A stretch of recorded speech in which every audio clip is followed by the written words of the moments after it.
ख्रिस्तामध्ये उपस्थित प्रिय बंधू आणि भगिनीनो, देव प्रीती आहे. योहानाचे पहिले पत्र अध्याय 4 वचन 8 मध्ये आणि वचन 16 मध्ये सुद्धा आम्हाला स्पष्टपणे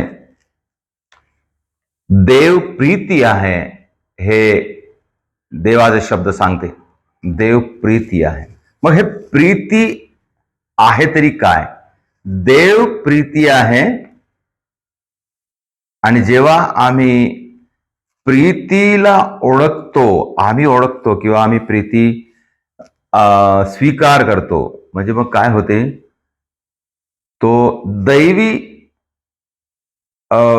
दैवी स्वभाव आमच्यामध्ये येते. देव प्रेम आहे, देवाचा स्वभाव प्रेम आहे, प्रेमळ आहे आणि देवाचे प्रत्येक कार्य प्रेमळ आहे. आणि म्हणूनच आम्ही गलतीकरास पत्रामध्ये आम्हाला संत पौल सांगतो, प्रीती हे पवित्र आत्म्याचं फळ आहे. प्रीती म्हणजे ज्याच्यामध्ये प्रीती आहे तो एक दैवी स्वभावाचा माणूस बनतो. दैवी स्वभाव. आणि ह्या प्रीतीला सर्वजण ओळखतात. कोण ओळखतात? ज्या व्यक्तीच्या अंतःकरणामध्ये कपट नाही, द्वेष नाही, राग नाही, दुजेपणा नाही, असे लोक ह्या प्रीतीला ओळखतात. प्रीती कुठेही असो, प्रीती कुठेही असो. प्राणी सुद्धा प्रीती ओळखतात.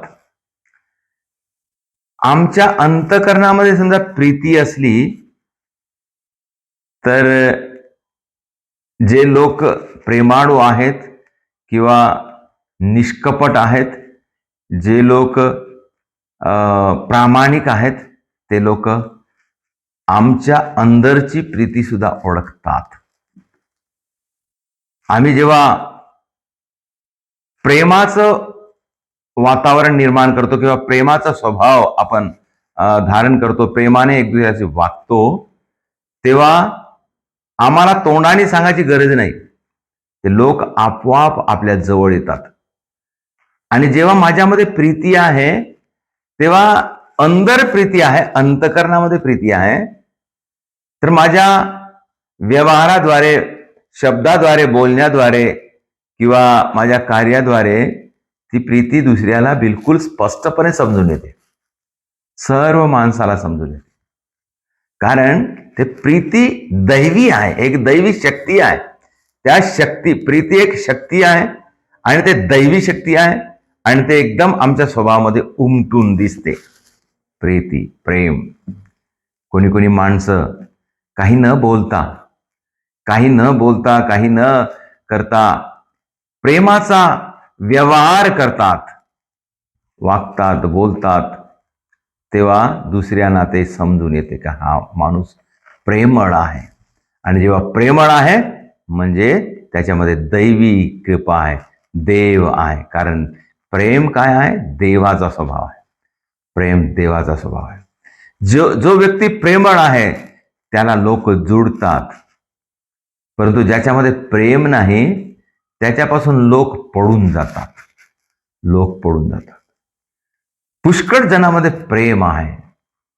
पुष्कळ लोकांना माहीत सुद्धा नाही की त्यांच्या अंदर प्रेम आहे आणि त्यांना लोक जुडतात, पण त्यांना समजत नाही का माझ्यामध्ये अंदर प्रेम आहे.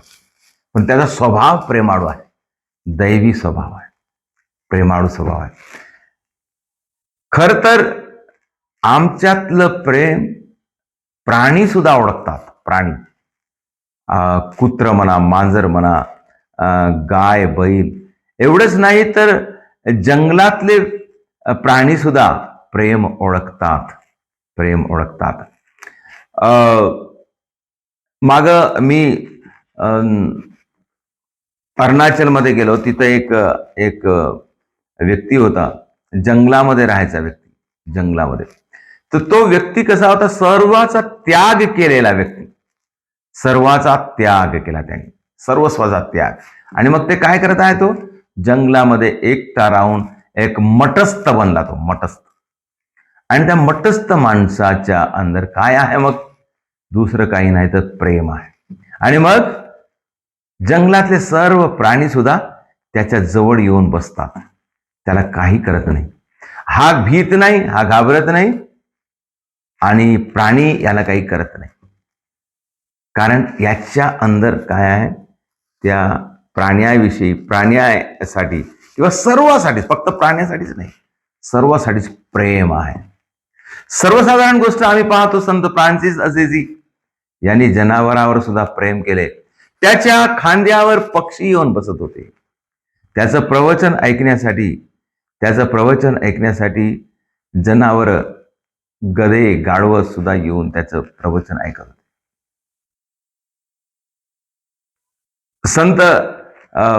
सर्व संतांच्या जीवनामध्ये आम्ही प्रेम पाहतो. त्यांनी देवाचं प्रेम त्यांनी अवगत केलं, म्हणून सर्व प्राणी सुद्धा त्यांना अट्रॅक्ट होतात. सर्वसाधारणपणे आम्ही पाहतो, आमच्या व्यावहारिक जीवनामध्ये काही लोक अशा जनावराला प्रेम करतात, जसं कुत्र आहे, मांजर आहे. सर्वजण नाही प्रेम करत, सर्वजण नाही करत. काही लोक आहेत खूप प्रेम करतात. आणि जेव्हा त्याच्या अंदर त्या प्राण्यासाठी जेव्हा प्रेम आहे, ते कुत्रे त्याच माणसाच्या मागे जातात, त्याच माणसाच्या जवळ जातात. ज्याच्यामध्ये त्या कुत्र्यासाठी प्रेम नाही किंवा मांजरासाठी प्रेम नाही, ते मांजर त्याच्याजवळ जात नाही, ते कुत्र त्याच्याजवळ जात नाही.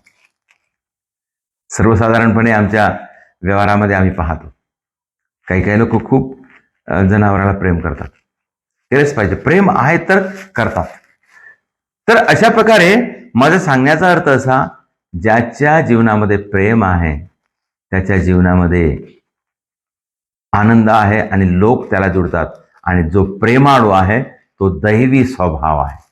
आणि म्हणून आपण प्रेमाळू स्वभाव अवगत करणे गरजेचं आहे. प्रेमाळू स्वभावाद्वारेच देव आम्हाला दुसऱ्याला प्रगट करता येते, कारण देव प्रेम आहे. दुसऱ्याला देव दाखवण्याचं एक उत्तम साधन म्हणजे, दुसऱ्याला देव दाखवण्याची एक पद्धत म्हणजे आपण प्रेमाळू बनावं, देवाच्या कृपेनं भरून जावं, प्रेम स्वीकार करावं, म्हणजेच आपण देवाचा स्वभाव स्वीकार. आणि जेव्हा आमच्यामध्ये प्रेम भरते तेव्हा दैवी स्वभाव येते, आणि आमचं प्रेम, आमच्या अंदरचं प्रेम लोक ओळखतात, आणि तेव्हाच आम्हाला दुसऱ्याला देव दाखवता येते. म्हणून प्रिय बंधू आणि भगिनींनो, आपण देव दाखवण्यासाठी प्रेम करावं, देव स्वीकार करण्यासाठी प्रेम करावं, प्रेमानं भरून जावं, स्वतः प्रेमाने भरून जावं, आणि दुसऱ्याला सुद्धा प्रेम द्यावं. म्हणजेच आम्ही दैवी स्वभावाला स्वीकार करतो, देवाच्या प्रेमाला स्वीकार करतो, आणि दुसऱ्याच्या समोर सादर करतो.